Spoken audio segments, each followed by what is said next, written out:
Hi friends, ఇగో మార్కెట్కి వెళ్ళి అయితే వస్తున్నానండి. నేనైతే 5కి వెళ్ళాను. ఇంకా ఈరోజు అయితే పెద్ద రష్ అయితే ఏం లేదండి, తొందరగానే అయిపోయినాయి. కాస్ట్ మాత్రం చాలా ఉన్నాయండి, చాలా రేట్ ఉంది. హాయ్ ఫ్రెండ్స్, ఇగో మార్కెట్ నుంచి అయితే ఇప్పుడే వచ్చానండి. బాగా లేట్ అయింది వచ్చేసరికి. అంటే పువ్వులు తీసుకోవడం తొందరగానే అయిపోయింది, కానీ ఇంకా రావడం కొంచెం ట్రాఫిక్ అయితే ఉందండి. ఈరోజు సాటర్డే కదా.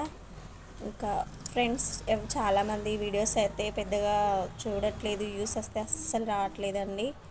మీరు చూస్తుంటేనే కదా నాకు వీడియోస్ పెట్టాలనిపిస్తూ ఉంటుంది. కాబట్టి ఓకేనా ఫ్రెండ్స్, మీరు పెట్టాలో వద్దో కామెంట్ బాక్స్లో తెలియజేయండి. ఫ్లవర్స్ అయితే ఈరోజు ప్రైస్ బాగానే ఉందండి. రేట్ వచ్చేసి 350 రూపీస్ చామంతి ఉంది, 1 కిలో వచ్చేసి. ఇంకా మేమైతే 450 దాకా అమ్ముతాము. 450, 500 వేసుకునే వాళ్ళు వేసుకుంటారు, లేకపోతే లేదు.